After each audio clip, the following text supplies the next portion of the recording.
And welcome back to Prop by the Bar, our 24th episode, if you can believe that. Yeah, that's gone fast, isn't it? And we must apologise. We are a little bit tardy in getting this episode It's not our fault, though, really, is it? No, it's our beloved producer. He just Fitz. He ran off. He cashed his distribution check in and ran off to Italy. And I did notice that he's on the coast. Have a look at him. Have a look at that. We're drinking local stuff. He didn't bring us any bottles back. Didn't bring even a bottle back. But that's okay. That's all right. That's okay. $6. We're happy you had a great time, Fitzy.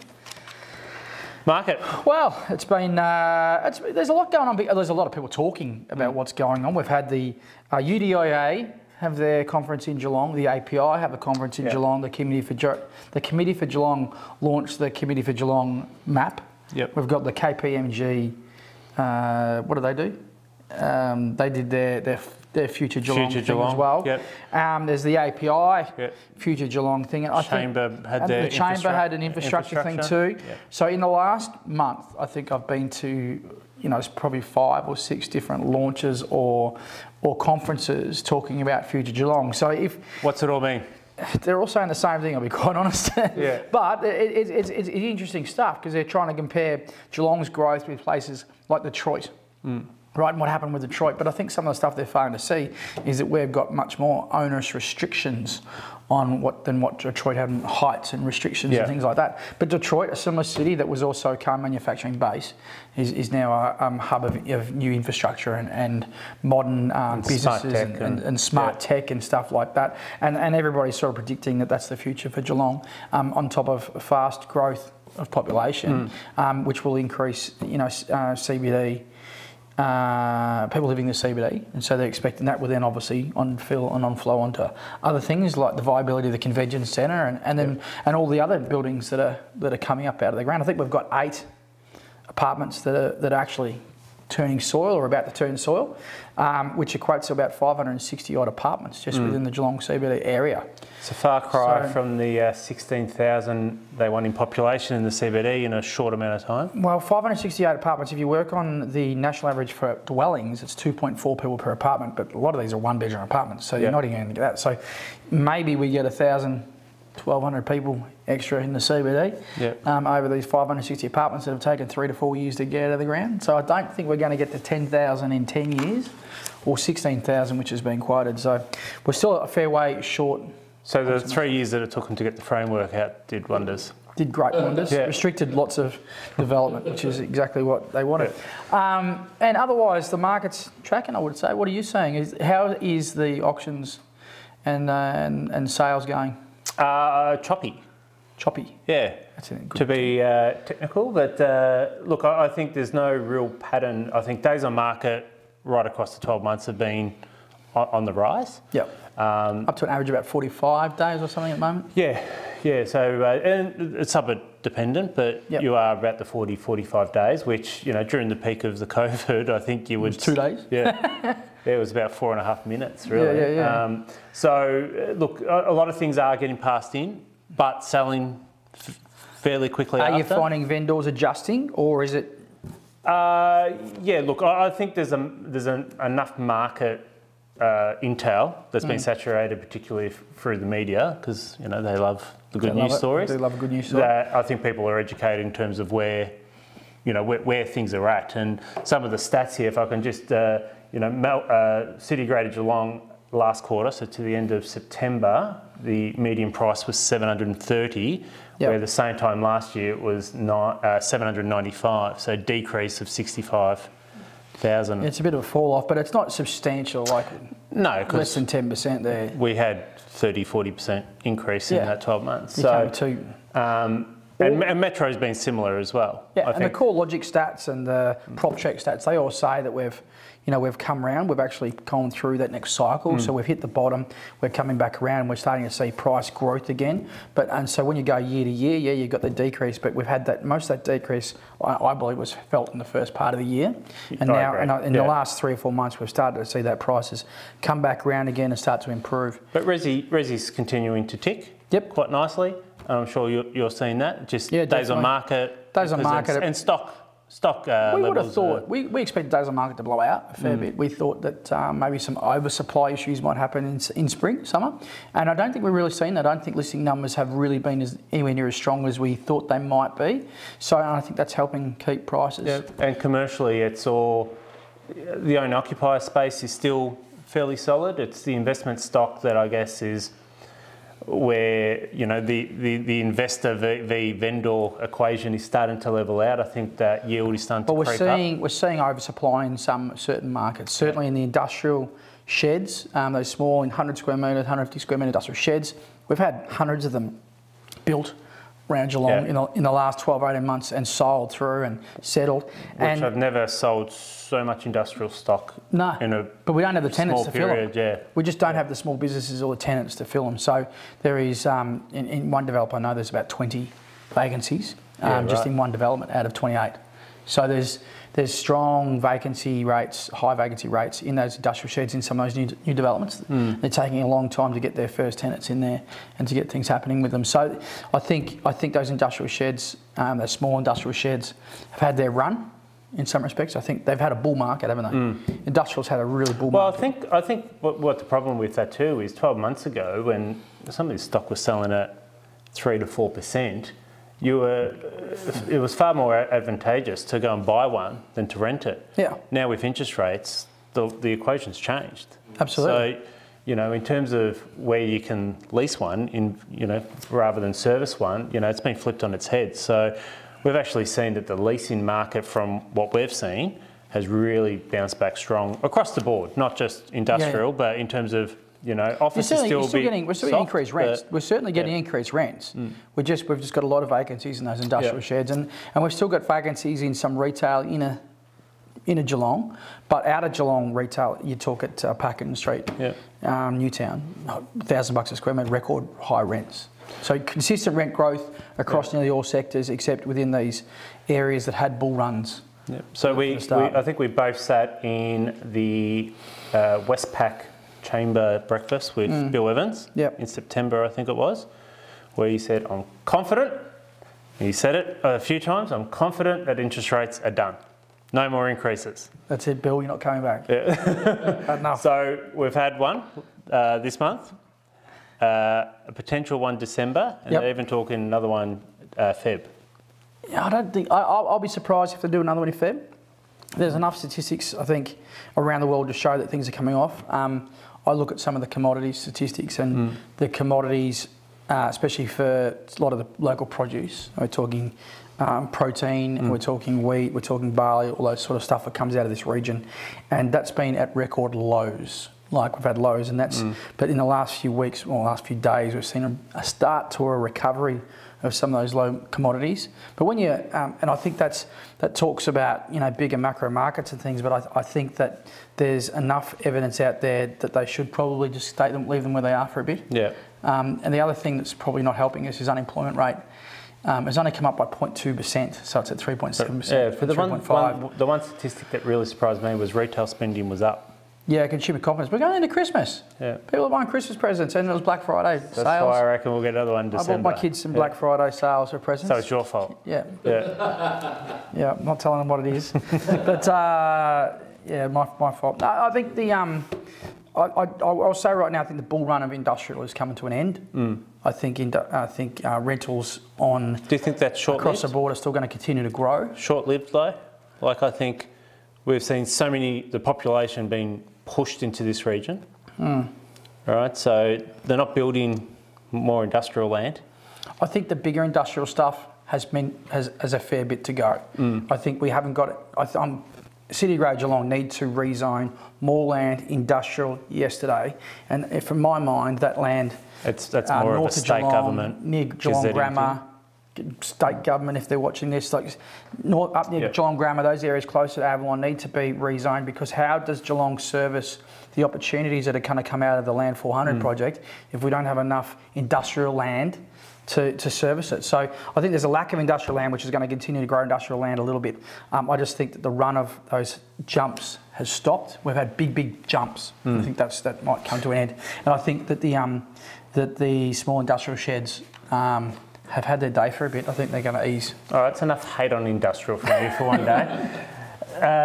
Let's come back into another big issue that I've seen in the CBD, and it's a bit of a blight on our CBD, but Market Square.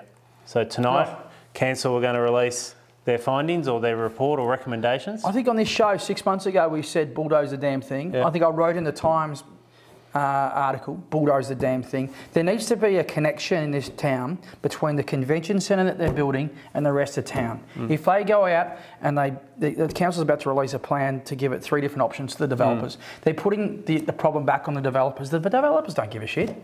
They're not going to do anything with this property. But what's their game plan? Because at the moment we've got, so Link Crafts is another big retailer that's just moved out of there. Yeah. Another retailer, Cleveland retailer, walked out yesterday or announced they'll be closing yesterday.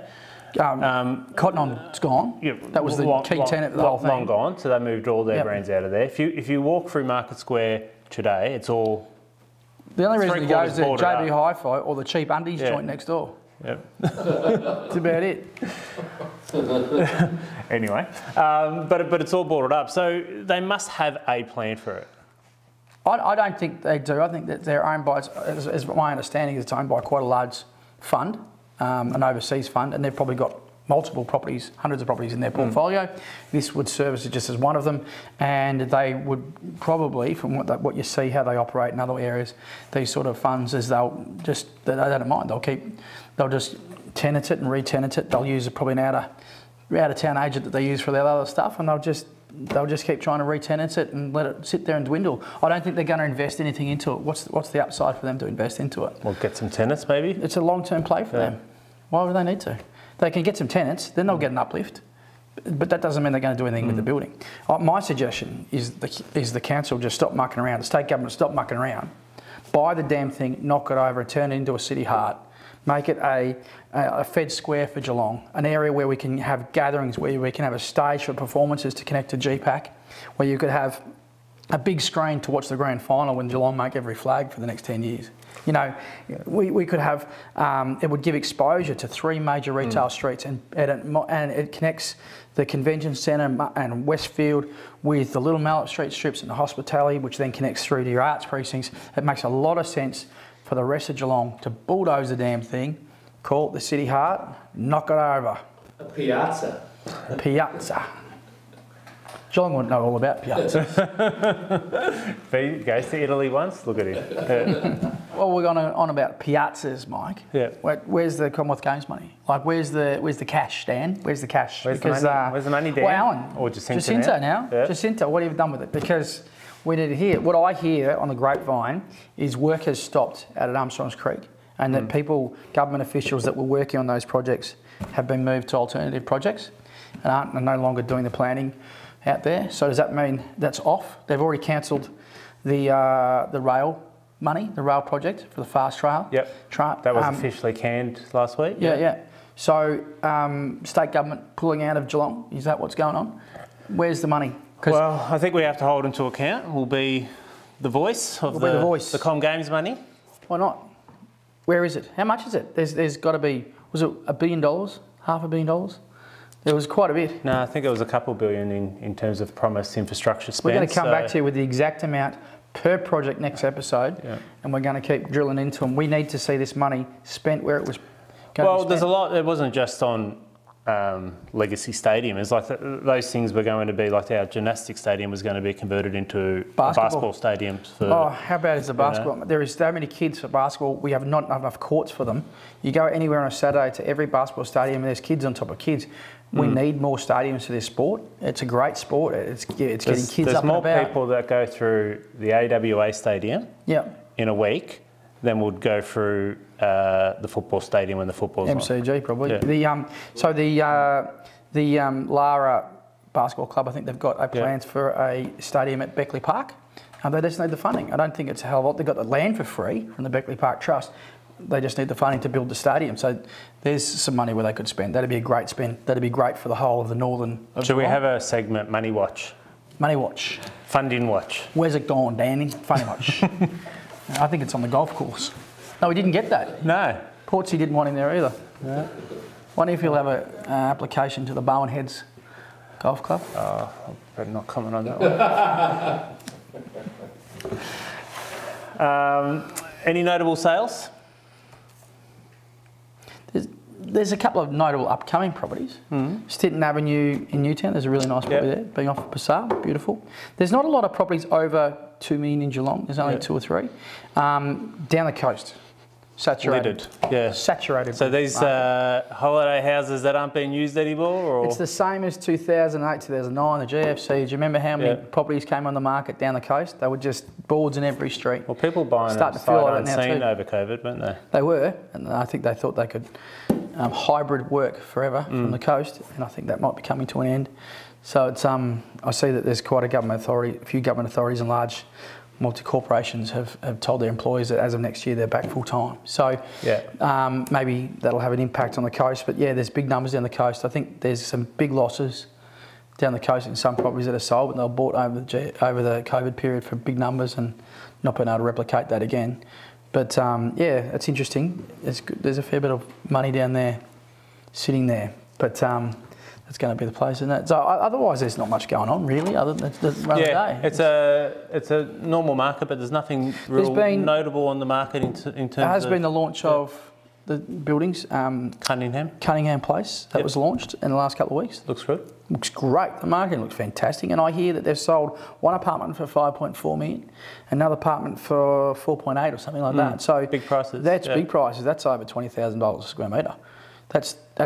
That's big dollars. I hear that there's a few more coming out of the ground, but they are big numbers. So there's good stuff. There's also the Mono Group have announced the one in Malop Street, where Westpac is. That looks great. Yep. Another development. It's going to come up, which will be good. And they do a good job. They did Stella Maris. Yeah, and what a spot there right at the entrance of Westfield. Yeah. Yeah, so it's a good spot. And now I think there's 58 apartments, or luxury apartments, that we go there. So, yeah, there's a little bit happening in development space, but I wouldn't say there's any big record sales happening or big record properties on the market that's going to break any records right now. Do you? No, I don't think so. I think it's just a market that's going to continue to tick. And look, you know, from our agency perspective, we've actually had a really good start to the financial year.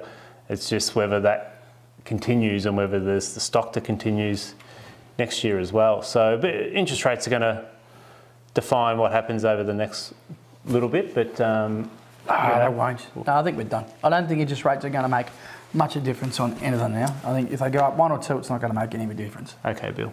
We're back. Yeah. Bill's my friend, he's fine.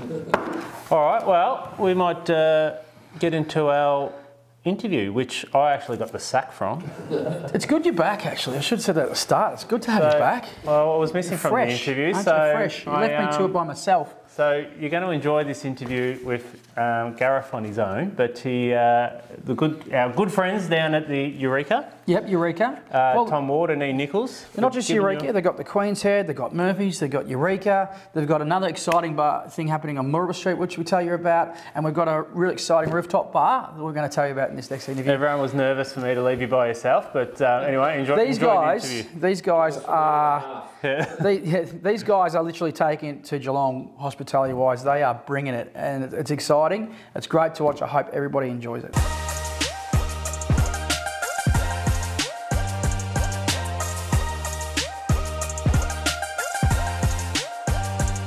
All right, well, thanks, boys. Here today I am at the Eureka. We're doing an interview with Tom Ward and Ian Nichols, who are the owners of quite a lot of businesses and pubs and stuff around town, but these two are absolutely leading the way with hospitality in Geelong. And the best thing about today is I get to do this without Michael. We gave him the wrong address and we sacked him, right? Yeah. So he's somewhere wandering around Geelong looking for us, but we haven't told him where we are. So, because today I'm here with a couple of blokes who know a lot about Geelong, they're a bit more fun, but we'll start with Ian Nichols. You cover a couple of different roles, Ian, because this is why Mike's not here today, because well, let's face it, you're a real estate agent. We don't need 2 of them on the show at any one time. No, people don't want to deal with 2 real estate agents, let alone 1. You're director of Buxton's Real Estate? Yep, have been for 6 years now. And you've got safe inspectors with Tom? Yeah, so Tom and his brother Chris, safe inspector. How do you find time to sell real estate? Real estate's 6 days a week, so it's set up so we've all got it structured. So like Tom and I do the pubs mainly, and we've got people that work underneath us. We've got general managers, exec chefs, account managers, and then real estate I can just sort of focus on 6 days a week and do that. And it's just more after hours that we can do the other stuff. So like we've set it all up, and with all the businesses that we've grown and built, like the hospo, we've slowly grown that.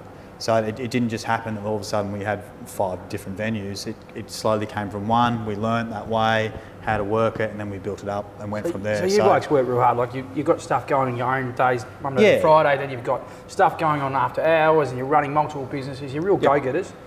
And Tom, how did you get into where you are now? Give us a bit of your story. Yeah, well, I've obviously born and raised down in southwest Victoria, so grew up down in Timboon. I went to university at Deakin, so I moved up here, did accounting and finance at Deakin Uni. You don't know the guys at Timboon Distillery, do you? Yeah, he worked there. He worked there for testing the whiskey. We're going to test some of that whiskey later anyway. Testing the whiskey there. So yeah, started down there, and then I got to know, once I moved to Deakin, I was living on res there, and then met Ian. That's Ian was some good friends with some of my mates, and he was in hospo. He was general manager of the Warm Ponds Hotel. Yeah, right. So I'd be down he'd drink there, and I'd be working there serving him beers. So you two, couple of you two loose units down there at Warm Ponds, just working out how to create an empire together.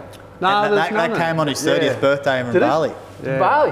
Yeah. Oh, there you go. Well, you guys go back. Following that, I worked in accounting for 7 years. So I went to Lt Nichols. I was working over in Perth.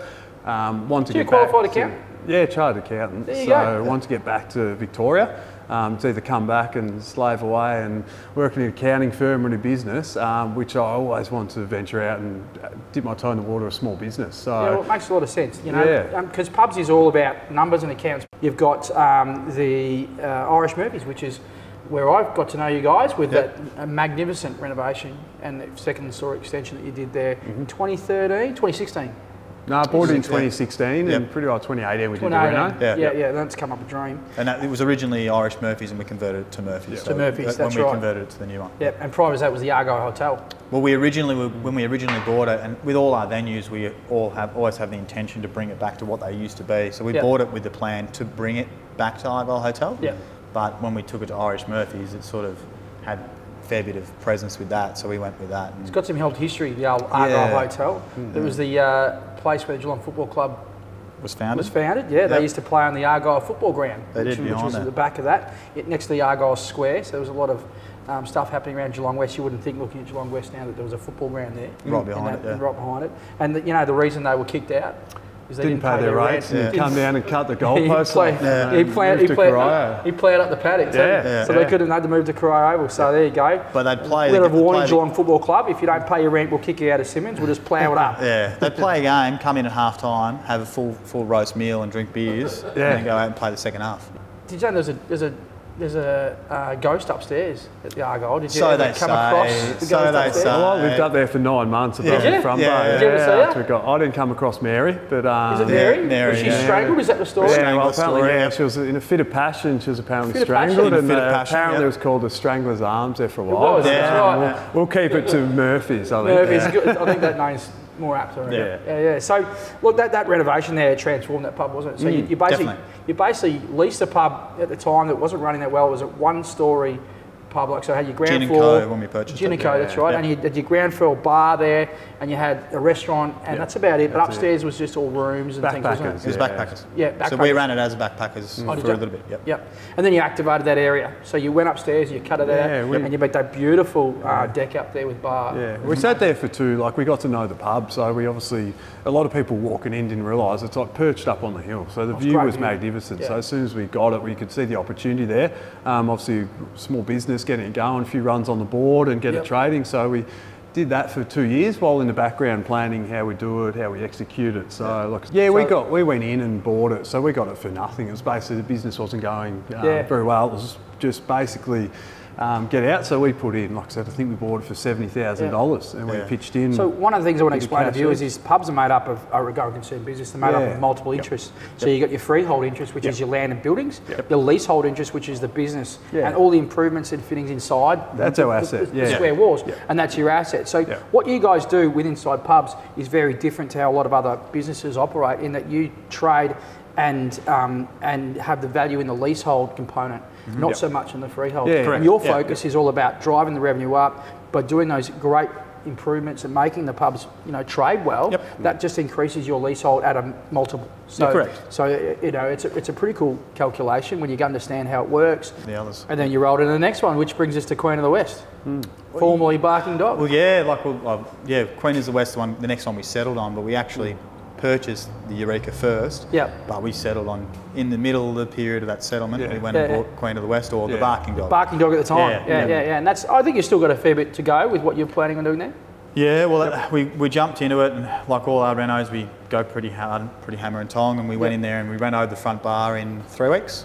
From the moment we did it, we painted externally, went from there, and the long-term goal with that one is we're going to put an Italian restaurant in downstairs. That'd be great, and we can't go without saying the chefs that we've got on there. Liam is amazing, where we've taken him from and what he's done previously. He's going to really impress some people with his pasta, and then obviously Harry with the pizza as well. So when you take over a venue like Queen of the West, you sit back and go, okay, how do we activate it? How do we, what are the roots of this pub particularly? Do you sit back and try and create some strategic direction for each venue? Yeah, it's turning them back to, like I said, with Murphy's, we're really lucky to be able to get some blank canvases on these pubs. Like the pubs we've got are such beautiful old buildings. At Murphy's, I remember, I love exposed brick, for example. When we bought Murphy's, there wasn't one in the whole venue. And now, like chipping off the mortar, like every pub we've got here, it's all back to brick. It's all back to brick. They're covered in an inch of concrete mortar. So we've just spent, literally every pub we get into it, spending so much time just chipping it back and exposing it back to its roots, bringing the old exposed brick out and let the building Let the history shine. speak for itself. So, like they're pubs and they're 160-year-old buildings, so it's bringing out that natural aesthetic and that of the pubs. Not turning them into a gastro pub like you see in Melbourne. They go the other way, but just bring it back to what it is. But it was only built in 1900s, like 1919. It was actually built 18. It was in the 18s. It was done, and then so it used to be called Queen of the South. That's right. Yeah. And then they started the renovations in 1912, and they actually renovated it for 5 years to eventually become where it was, and then change it to Queen of the West. The reason it was called, or change it to Queen of the West, is because people kept driving to South Geelong trying to find the venue, and they couldn't find the venue, so then they converted it and went back to Queen of the West. Queen of the West. There you go. There you go. But it's, and then obviously Eureka after that. Well, at the same time almost. Same almost. You had a fair bit on your plate, you boys. Yeah, we did. By this stage, you're running 3 businesses. You've just renovated 1 pub, and then you decided to take on Geelong's second oldest pub, probably one of the biggest footprints for a pub in and out of town. It's got no vehicle access almost, and you guys decided to rip the guts out and have a crack. Pretty much. Well, I worked here when it was Eureka, so I used to work in the front bar. What year was that? Well, it's before real estate, and I've been doing that for 16 years, so I was 16. Because the thing about Eureka, second oldest pub in Geelong, it's actually, like Scottish Chiefs was the first one, but it was only 1848. This one's 1850. So it almost was the first pub of Geelong. It's that close. And it's had so many iterations over its lifetime with different things, right? And people have, like you talked about those businesses, about trying to get them back to the roots and try and reinvent them. Well, this place has been reinvented time and time and time again. And in 1997, when Stewie Harris and Rob Ryan guys did their renovation, they did that first floor, and they gutted it all and they turned it into that nightclub. They put that, it was in 1998 or something like that.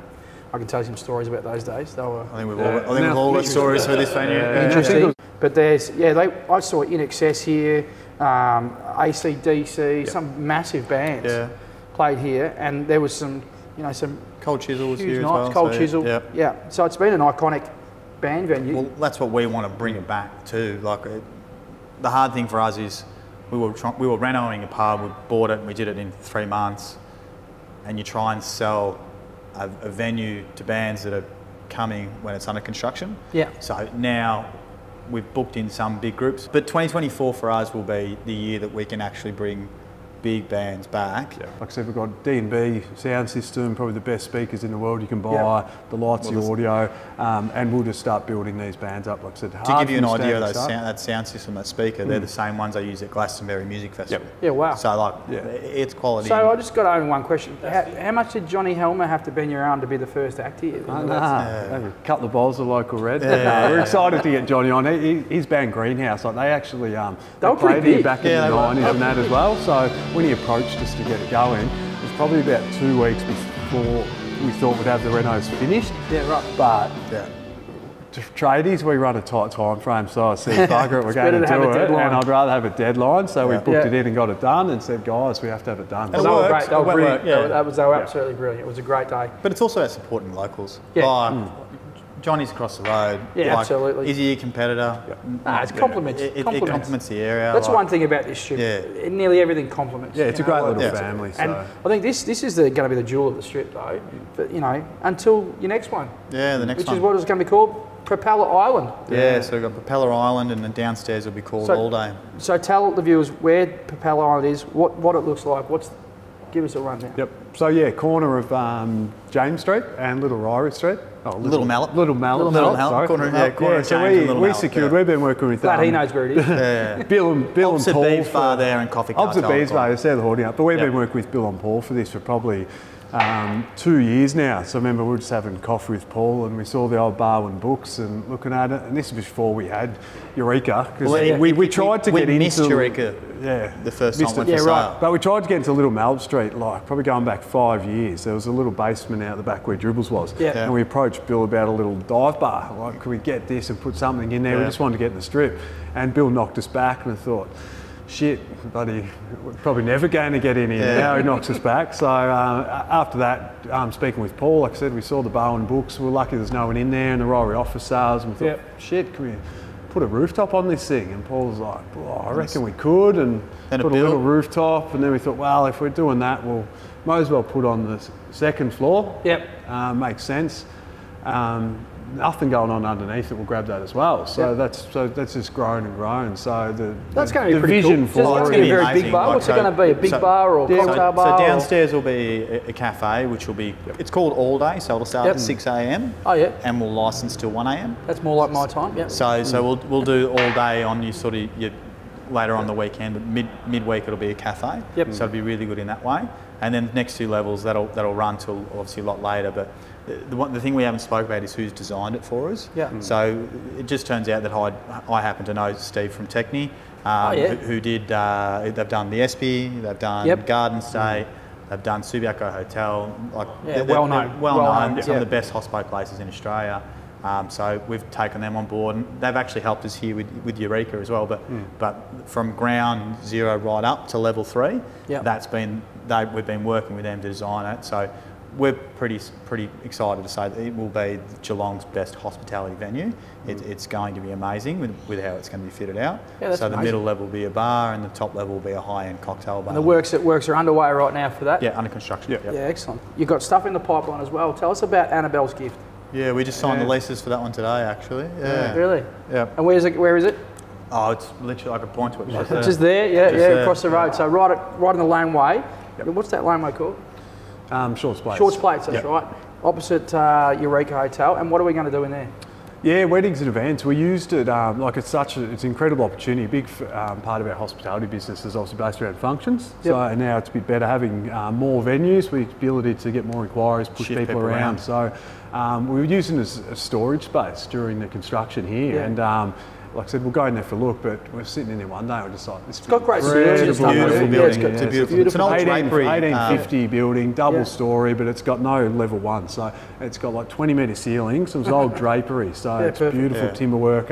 So the ability to convert that into a wedding and events. So mainly wedding and events, corporate functions, plus open it up to a whole other range of things. We can do comedy, fringe events there. Yeah. So just a bit of community space. The advantage is it's literally 10 metres from Eureka. So we can cater for it. Just you can also come over here after your wedding function as well.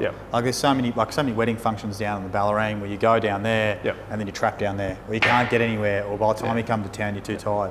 First of all, I want to say congratulations. I think for most people in Geelong, what you guys are doing, leading the way hospitality, transforming strips, transforming old pubs into great places again. It's refreshing. It's great to see people in Geelong actually having a go. And so what I can say to viewers, these blokes are giving it a go, so why don't you? Right, get on board. So thanks, guys. Really appreciate your time. Thank you. Thanks. Legend. Cheers. Cheers. Yeah. All right, how good does this look? We're sitting at the end of Malop Street. We've got Little Malop Street, I should say. And the whole facade of this building's been taken right back to its original, so it looks absolutely brilliant. And this strip's really live.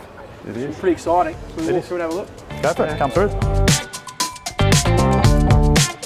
So So bistro restaurant. Yeah, this is a front area. Like we didn't have to do a lot in here. Like what we inherited and the fit out they had for West End was really high end. So a few tweaks. Obviously, most of the changes we made out the back, which we'll walk through there. A couple of tweaks here with the front entrance and pushing the glass forward, flipping the restaurant to the front rather than back there. And it's had a bit more life. Yeah. But for us in here, it was more just pubifying it, to be honest. Like I said, the bones were there. It was beautiful. It was just getting some sports up, getting some plants, and just pubifying and getting a bit more colours through the space. It feel more warm in space. Yeah, more. Yeah. And then obviously change the facade of the bar as well. And Make it more open.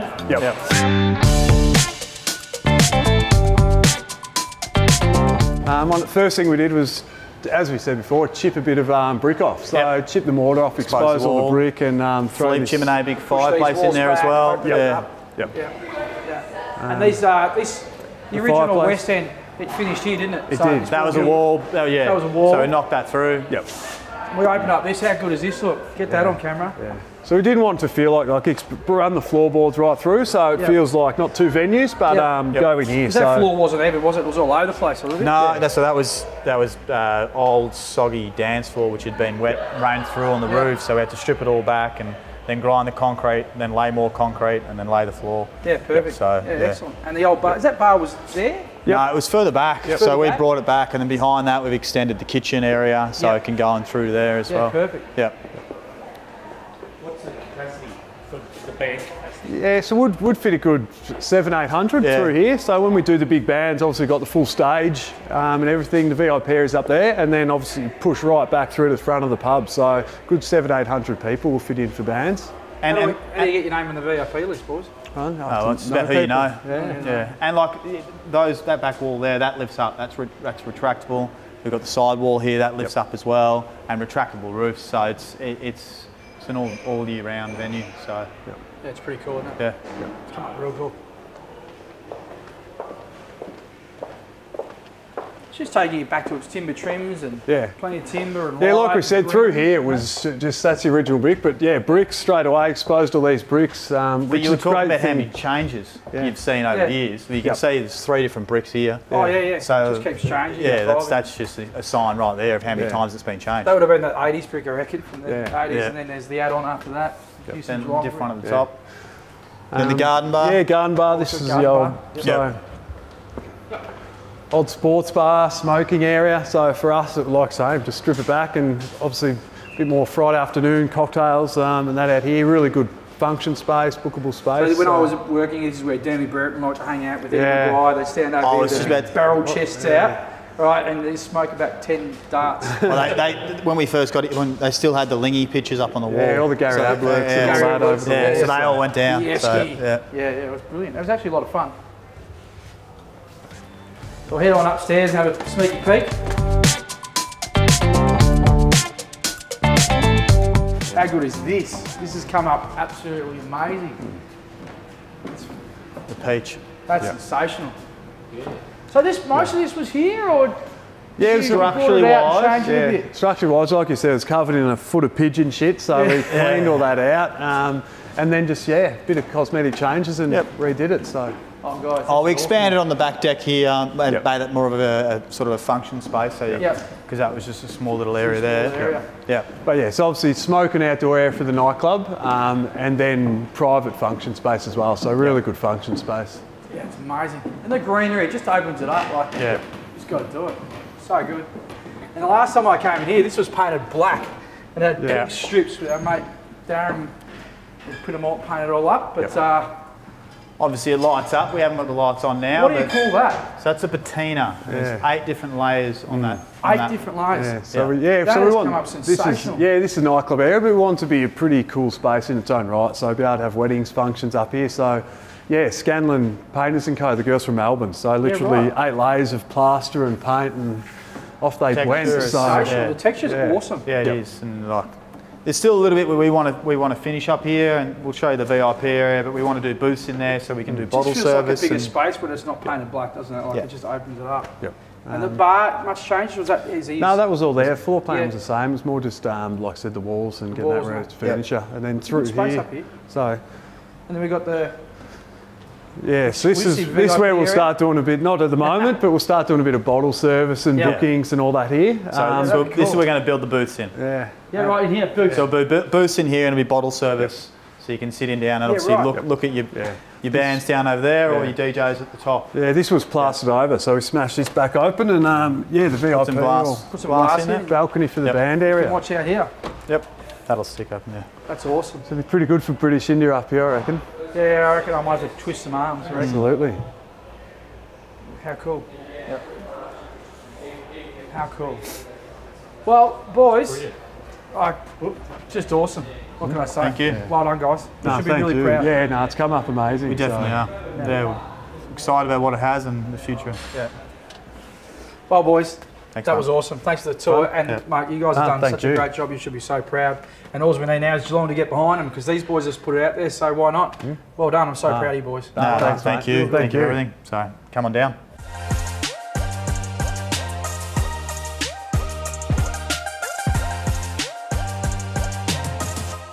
Well, good job, eh? Thank you, mate. How'd it go? By yourself? Well, yeah. I missed you. I did, I promise.